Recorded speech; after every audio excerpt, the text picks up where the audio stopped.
ကျွန်တော်အခါလူမျိုးတွေကနဦးရက်တည်နေတာကတောတောင်ဒေသမှာအများဖြစ်နေထိုင်ကြတယ်အဲ့ဒီတော့တောတောင်ရည်မြင်နဲ့လိုက်ပြီးမှအတိတ်မွေးကိုကြောင်းပြုရတာပေါ့လေ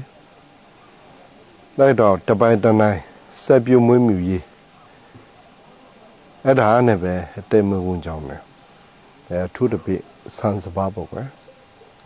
ဆန်စပါးလို့ပြောတယ်ဆိုပေမဲ့လေယာပိုင်ဆိုင်မှုကတော့အခုနောက်ပိုင်းမှာပါ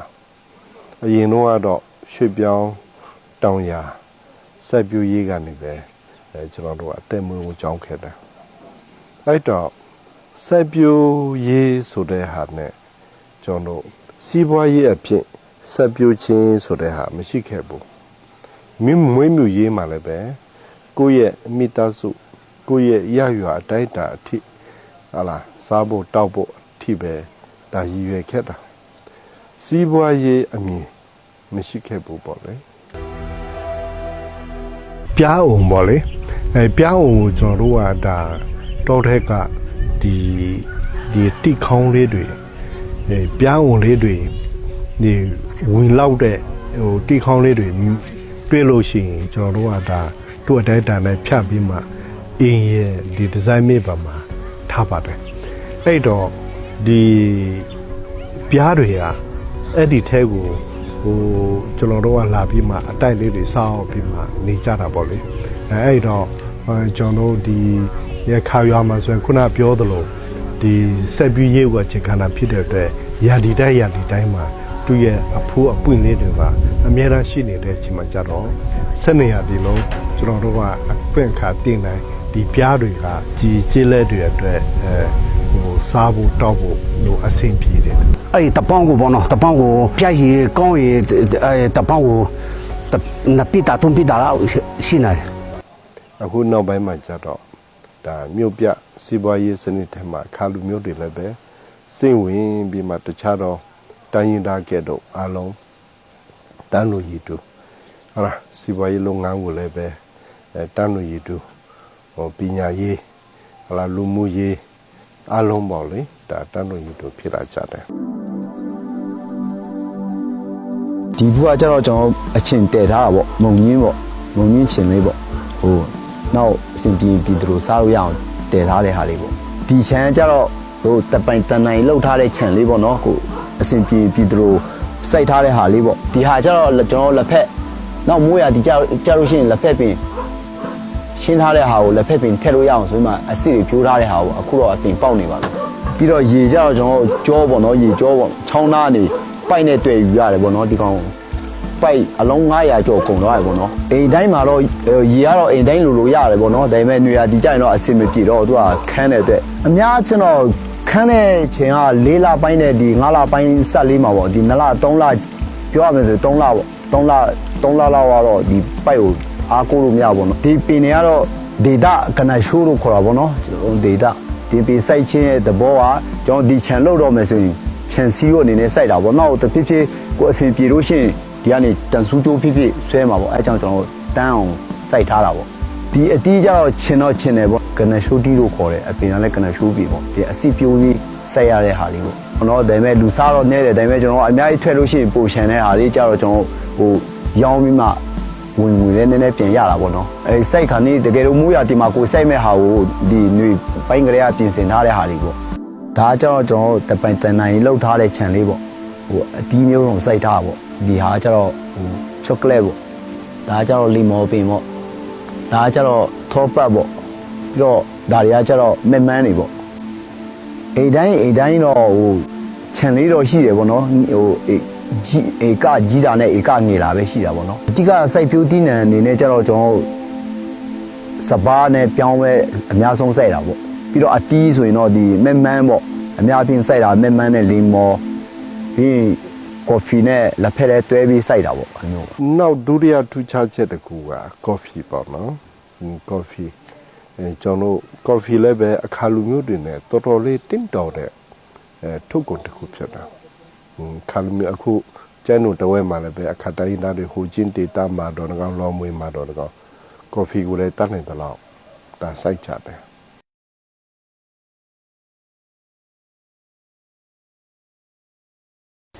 ကျွန်တော်ဒီအခါလူမျိုးတွေကတော်တော်များများကျွန်တော်တောင်ပေါ်ဒေသမှာပဲနေထိုင်ကြပါတယ်တော်တော်ကြောင့်ကျွန်တော်ဒီစိုက်ပျိုးတင်းနယ်တွေကရေတူစိုက်ပျိုးတဲ့ဟာတွေကျွန်တော်တည်ယူပို့ဆိုင်မှာအခက်ခဲရှိပါတယ်ဆိုတော့ဒီ coffee ကြတော့ကျွန်တော်နေ့ရှင်ပြဖြစ်တယ်ပြီးတော့ရာသီဥတုနဲ့လည်းလိုက်ဖက်တယ်အရေးတွေ့ရလဲကပ္ပဆန်ချင်မိတယ်ဆိုတော့ကျွန်တော်ဒီ coffee ကကျွန်တော်ဒီဒေတာမှာစိုက်ပျိုးထုတ်လုပ်လို့ရပါတယ်ကျွန်တော်နာမည်ကတော့ဦးရာထွန်းဖြစ်ပါတယ်ကျွန်တော်ကတော့အခါလူမျိုးတယောက်ဖြစ်ပါတယ်ဒီနေရာတော့ကျွန်တော်ကျိုင်းတုံမြို့ကနေ10မိုင်လောက်ဝေးတဲ့နေရာမှာတည်ရှိပါတယ်ကျွန်တော်ကြတဲ့အခါ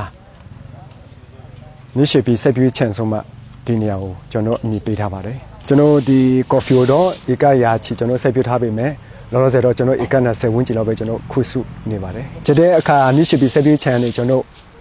တနစ်ကို2တန်းနဲ့3တန်းချမ်းကျွန်တော်ခုစုရရှိပါတယ်စီးပွားရေးအနေနဲ့အများကြီးကျွန်တော်မျှော်လင့်လို့ရပါတယ် coffee စခွင့်လည်းတစ်ကမ္ဘာလုံးတည်နေပါပြီဒီဒေတာမှာ coffee အရေးတွေးမိတဲ့ coffee ရှိရဆိုတာလည်းကျွန်တော်ဒီတစ်ကမ္ဘာလုံးတည်နေပါပြီထို့တဲ့ကျွန်တော်များစွာကျွန်တော်မျှော်လင့်တယ်ဒီဈေးကွက်လည်းအကောင်းမှုဆုံးခိုင်မာစွာရရှိမှာဆိုရင်ကျွန်တော်မျှော်လင့်တယ်ဆက်ပြီးတော့ကြိုးစားနေပါတယ်ဆက်ပြီးတော့အခါလူမျိုးတွေလည်းတိုးချက်ပြီးစိုက်ပျိုးနေပါတယ် coffee ဆိုတော့ကျွန်တော်ခုစုပြီးနောက်ပိုင်းမှာတော့ကျွန်တော်ဒီ24နိုင်ရဲ့အတွင်းမှာပဲကျွန်တော်အခုချုပ်ပါတယ်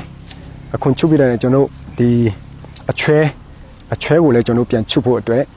2ရက်လောက်ကျွန်တော်ဒီ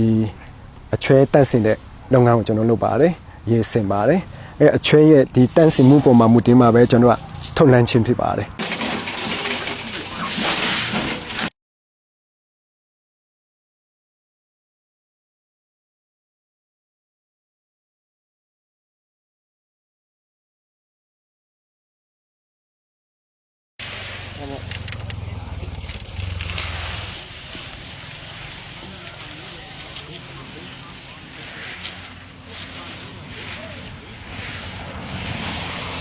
ဒီ coffee လမ်းစဉ်မှာပေါ့နော်ကျွန်တော်ဒီရာတူတူပုံမှာမူတည်မှာကျွန်တော်ကဒီ10ရက်နေ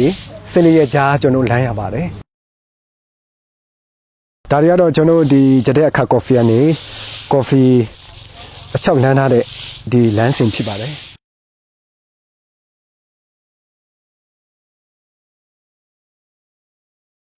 လမ်းပြီးတော့ကျွန်တော်ဒီအပူချိန်12ရက်ခိုင်နှုန်းမှာကျွန်တော်တိတ်ဆင်းပါတယ်တိတ်ဆင်းပြီးတော့ကျွန်တော်ဒီပေါ့နော်ဒီအခုနောက်ထပ်20လောက်ကျွန်တော်ခွာရမှာဖြစ်ပါတယ်ဒီကျွန်တော်လော်တဲ့အဆင့်ထိရောက်ဖို့อ่ะဆိုတော့ကျွန်တော်ဒီနောက်ထပ်20ကိုကျွန်တော်အခုခွာပြီးနောက်ပိုင်းမှာကျွန်တော်လော်တဲ့အဆင့်ရောက်ပါပြီလော်တဲ့အဆင့်ရောက်ပြီးတော့တဲ့အချိန်မှာကျွန်တော်ကဒီအမုတ်ပြန်ကျိတ်တဲ့အဆင့်ရောက်ပါမယ်ကျွန်တော်တောက်သုံးလို့ရပါတယ်ခင်ဗျဒါကတော့ကျွန်တော်အခါလိုမျိုးထုတ်ထားတဲ့ကြတဲ့အခါ coffee ဖြစ်ပါတယ်ဒီ coffee ကိုဘယ်လိုတောက်သုံးရမလဲဆိုတော့ဒီအရဲကိုဆုံးနေကိုကျွန်တော်အနှဲငယ်ချပြချင်ပါတယ်ဒါကျွန်တော်တောက်ပြီးဒီလိုမျိုးပြန်ပိတ်ထားဖို့ဖြစ်ပါတယ်အရင်ဆုံးဒီရင်သွေးနဲ့တူရဲ့ပေပုံကိုနည်းနည်းချင်းပါမယ်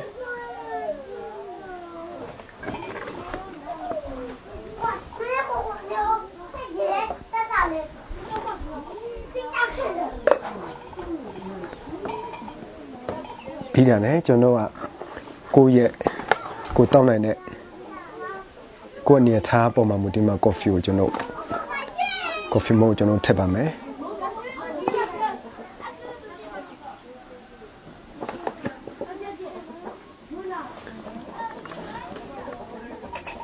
ပြီးကျွန်တော်ရင်နွေးပူလေးနဲ့ကျွန်တော်ဖြည်းဖြည်းချင်းစီပဲလောင်းချပါတယ်ဒီကတော့ကျွန်တော် drip coffee လို့ခေါ်တာပါနော်ကျွန်တော်ဘယ်တော့တည်သွားလို့ရတယ်အလွယ်တကူပဲတောက်သုံးလို့ရတယ်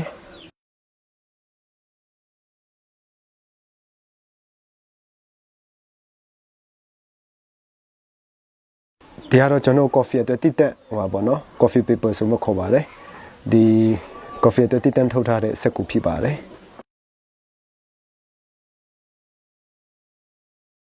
ကတော့ကျွန်တော်ဒီ V16 လို့ခေါ်တဲ့ဒီ coffee stick တဲ့ကတော့ဖြစ်ပါတယ်ကျွန်တော်ဒီဟာတော့ဂျပန်နဲ့အဆက်ပြုတ်ခဲ့တဲ့ coffee တောက်သုံးမှု style ဖြစ်ပါတယ်ဆိုတော့ကျွန်တော်အတင်းတောက်လို့ရတဲ့ coffee တစ်ခွက်ကျွန်တော်ရရှိပြီဖြစ်ပါတယ်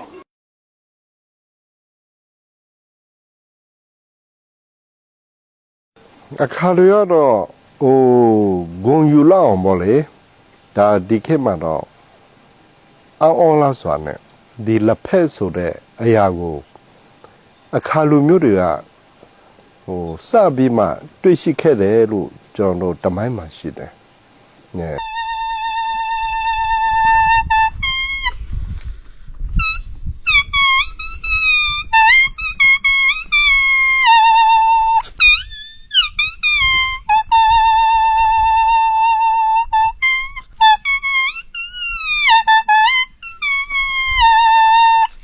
ဟိုလက်ဖက်ဆိုတာဒါအရှိတိုင်းကျွန်တော်တို့တရုတ်နိုင်ငံကနေဒါစတင်ပြီးမှဟိုဖြစ်ပေါ်လာတဲ့ဟာလာယဉ်ကျေးမှုစားကုန်တစ်မျိုးပေါ့လေအဲ့ဒီတရုတ်နိုင်ငံရဲ့တမိုင်းမှာလည်းပဲဒီလက်ဖက်ကိုစတင်ပြီးမှတွေ့ရှိခဲ့တာကအခါတိုင်းဒါလို့သူတို့ရဲ့မှတ်တမ်းမှာရှိတယ်အဲ့ဒီတော့ဟာလာတက်တန်းထောင်နဲ့ချီပြီးမှရှိတဲ့လက်ဖက်ပင်တွေလည်းပဲအခါလူမျိုးတွေကပတ်ဆိုင်ကြတယ်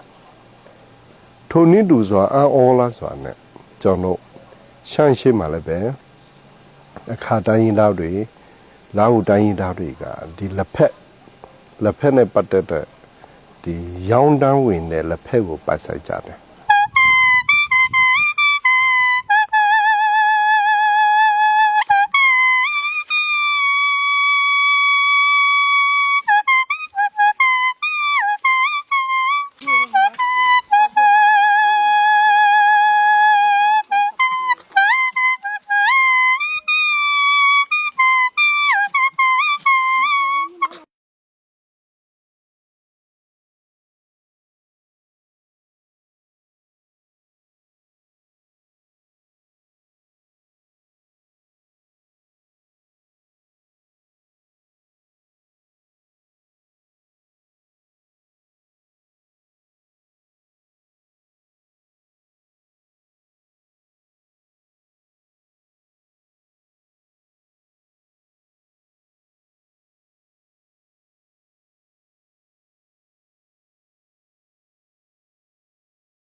ဒီလက်ဖက်ချောက်ကလည်းကျွန်တော်တို့အခါ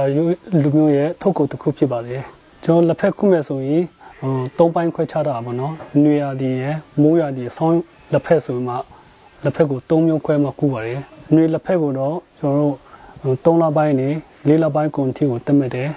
မိုးလက်ဖက်ကိုတော့၅လပိုင်းနေ9လပိုင်းထိလက်ကုန်ထိပေါ့နော်အဲနွေ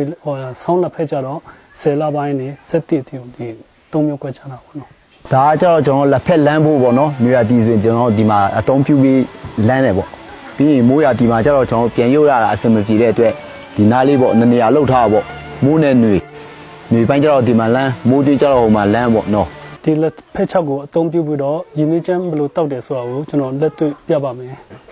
ပထမဆုံးလက်ဖက်ချက်ကိုယူမှထည့်ပါမယ်ပြီးတော့ယူနွေးနဲ့နည်းနည်းတို့တန်ရှင်းတခါအမုံနေမပအောင်ကျွန်တော်တို့ဖြောပါမယ်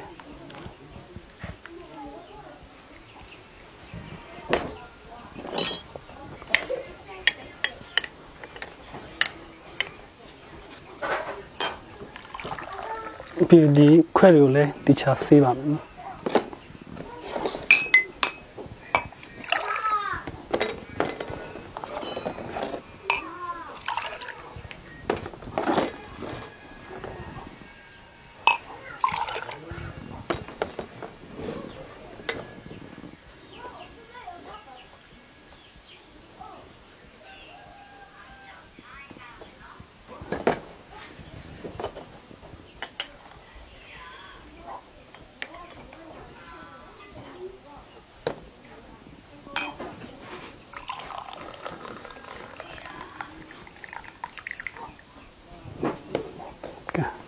ခုတော့တောက်လို့ရပါပြီ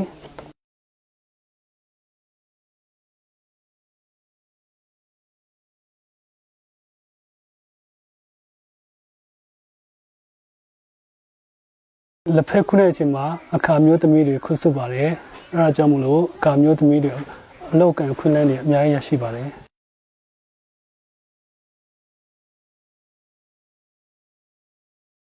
ပင်စင်တီကအအောစွာနဲ့အခါတွေရှိတဲ့တောတောင်ရွာတွေမှာရွာတိုင်းမှာရှိနေတာအဲ့တော့ဒါရှန့်ရှိရဲ့ဒါတေတထုတ်ကုန်တစ်ခုအနေနဲ့ဒီချိန်မှာရှိနေတာပေါ့လေ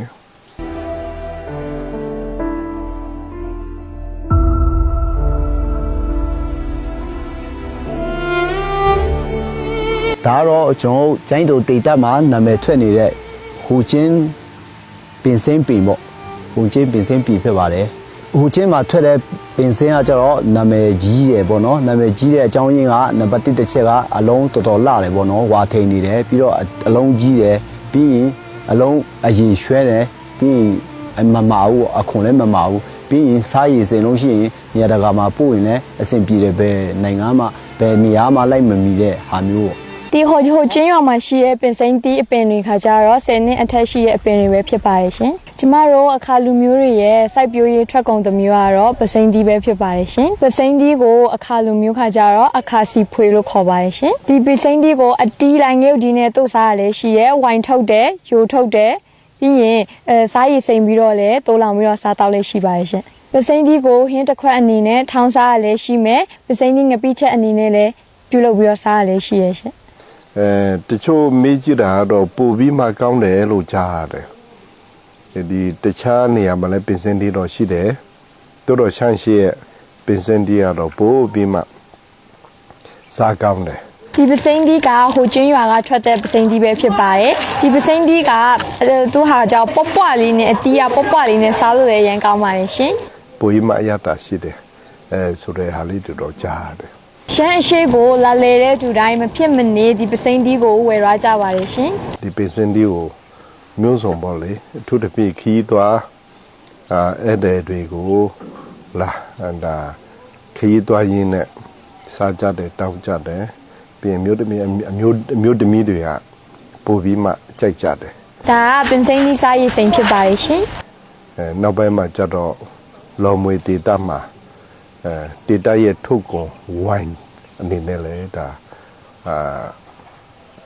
ပြုလို့ရောင်းချတာတွေ့မြင်ရတယ်ဒါခါကျတော့ဟိုချင်းတေတာထွက်ပင်စိမ်းဝိုင်းပဲဖြစ်ပါရဲ့ရှင်ကျွန်တော်အခါတိုင်းသားတွေရဲ့ရိုးရာအစားမဟုတ်အစားအတောက်ထဲမှာပေါ့လေ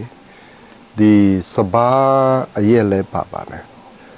ကျွန်တော်အခါတိုင်းသားတွေကကျွန်တော်ငယ်တုန်းကအရက်သမားဆိုတာမတွေ့ဘူးဗျအရက်ဓမ္မဆိုတာမတွေ့ဘူးအရက်ကိုတောက်ကြတယ်တန်ဖိုးထားကြတယ်ဒါပေမဲ့အရက်တောက်တယ်အရက်ဓမ္မမတွေ့ဘူးဒီအရက်ကိုဆေးဝါးတစ်ခုအနေနဲ့ပဲတောက်တုံးကြတာအခုတွေ့နေရတဲ့အိတ်ကတော့ကျွန်တော်ရိုးရာစပားအရက်ပေါ့နော်အရက်ချက်မဲ့နေရာမှာအသုံးပြုလို့ရအောင်ပြုတ်ထားတဲ့ကစော်အိတ်တွေပဲဖြစ်ပါတယ်ရိုးရာစပားအရက်ကိုကျတော့ကျွန်တော်ရွာမှာမချက်တဲ့လူတွေအတွက်လဲရောင်းတယ်ပြီးတော့ပူလာတဲ့ဟာကိုအများပြီးတော့ပန်ကွဲတောင်ပေါ့ပြီးလွယ်မွေအထိအဲ့ဒါကျတော့လွယ်မွေအထိရောင်းတယ်ပေါ့နော်ရိုးရာစပားအရက်ကိုကျွန်တော်ကောင်းတယ်လို့ပြောရင်တော့အရက်ဆိုတာတော့မကောင်းလို့ထင်ပါပေါ့ဒါပေမဲ့ကျွန်တော်တကယ်ကောင်းတယ်ဆိုတဲ့ဟာဘယ်မှာသွားပြင်းနေလဲဆိုတဲ့အခါကျတော့ကျွန်တော်ရိုးရာအရက်ရဲ့ကစော်လုပ်တဲ့အချိန်မှာဓာတ်ဆေးကကျွန်တော်တိဦးတိမြစ်တွေနဲ့ပဲလုပ်တာပေါ့နော်တိဦးတိမြစ်တောထွက်ရာထွက်အမြစ်တွေရှာပြီးမှလုပ်ယူရတဲ့ဟာပေါ့အနည်းဆုံး15မျိုးရဲ့အထက်မှာလှုပ်လို့ရတဲ့ဓာတ်ဆေးပေါ့အဲ့ဓာတ်ဆေးနဲ့ချက်တဲ့အတွက်ကျွန်တော်အရက်ကတကယ်ဆေးဖက်ဝင်နေပေါ့နော်အခုမြင်ရတဲ့ထင်းပုံတွေကကျတော့ကျွန်တော်အရက်ချက်ဖို့နေရာမှာအသုံးပြုဖို့လောင်စာဖြစ်အသုံးပြုလို့ရအောင်အစင်ပြေခုတ်ထားတဲ့ဟာတွေပေါ့စဘာရဲ့ပေါ့စဘာရဲ့ရှိမယ်ဆံရဲ့တော့တိတ်ချက်လိမ့်မရှိဘူးစဘာရဲ့ချက်တယ်အဲ့လိုချက်တဲ့နေရာမှာကျွန်တော်ထူးခြားချက်ကဒီတဆေးပေါ့တော့တဆေးပြုလုပ်တဲ့နိစနေပေါ့အဲ့ဒီတဆေးကဆေးဖက်ဝင်တဲ့အရာတွေကိုဆေးဖက်ဝင်တဲ့တီဦးထိဖို့တွေကိုကျွန်တော်ဆူရတယ်ဥမာတောင်ပေါ်မှာဆိုရင်ကျွန်တော်တွေးကျဲတဲ့တိမြစ်တို့တူ ဆေးဖဲဝင်တဲ့အမျိုးတွေပေါ့အနည်းဆုံး26မျိုးလောက်သူကအဲ့ဒီထဲမှာထဲပြီးမှတစ်ဆေးလို့ရတယ်အဲ့ဒီတစ်ဆေးနဲ့ပဲကျွန်တော်တို့ကဒီခုနပြောတဲ့ဒီစဘာကိုစဘာကိုပေါင်းမယ်ပေါင်းပြီးမှကျွန်တော်တစ်ဆေးပုံမှန်တိုင်းပေါ့လေတစ်ဆေးခမယ်ပြီးရင်အဲ့ခမယ်ပြီးရင်ခုနပြောတဲ့ပေါင်းကျွန်တော်15ရက်20လောက်တိတ်ထားမယ်အဲ့ဒီအနေကျွန်တော်စဘာချိတ်ယူတာပေါ့ အခုအရေးစိတ်ထဲအရေးစိတ်ထဲပါစတိအေကိုထဲထားမယ်အရေး20လောက်ကြာရင်တကပြန်ချဲမယ်အရေးထွိုက်ပြီအဲ့ဒါ23ရက်နလ26အိတ်ဖြုတ်ထားတယ်တော့အရေး20ကြာပြီးမှပြန်ချဲမယ်အရေးစိတ်နဲ့နေပြီးမှပါစတိအေကိုထဲထားတယ်နောက်ဒီအထက်ကိုအရေးထဲထားတယ်နောက်ဒီရေနဲ့အဖွဲအဝေးအထွလို့ထားတယ်နောက်အဲ့ဒါဒီမှာအရေးကြနေတယ် ဒီအရက်ချက်တဲ့အချိန်မှာလည်းပဲသူကတဆေးကိုကိုယ်တိုင်ဖော်ပြီးမှချက်လို့ကြတာ ဒီဆေးကိုဒီတောတောင်တွေကရတဲ့တိဥတိဖူတွေကနေလှုပ်ထားတဲ့ဆေးဖြစ်ပါတယ်ဓာတုဆေးလုံးဝမပါဝင်ပါဘူးဒီတိဆေးကိုတော့လှုပ်တဲ့ဆေးကတိတက်ရှိပါတယ်ကျွန်တော်တို့ဒီတိဆေးကိုဝယ်ပြီးမှပဲကျွန်တော်တို့စပါးနဲ့ပဲရောမှအရုပ်ကိုပြင်ချက်ပါတယ် အဲ့ဒါကြောင့်မလို့ကျမရဲ့ရိုးရာစဘာရဲ့ရဆိုလို့ရှိရင်တီဦးတင်းမြင့်နဲ့လှုပ်ထားတဲ့အတွက်ကြောင့်ကက်မီကယ်မပါတဲ့အတွက်ကြောင့်တောက်သုံးသူတွေအတွက်ကလည်းဘေးဥပမဖြစ်စေပါဘူးရှင်စဘာရဲ့ကိုကျမတို့အခါဘာသာအနေနဲ့ကတော့ချက်ခွန်းကြီးပါလို့ခေါ်ပါတယ်ရှင်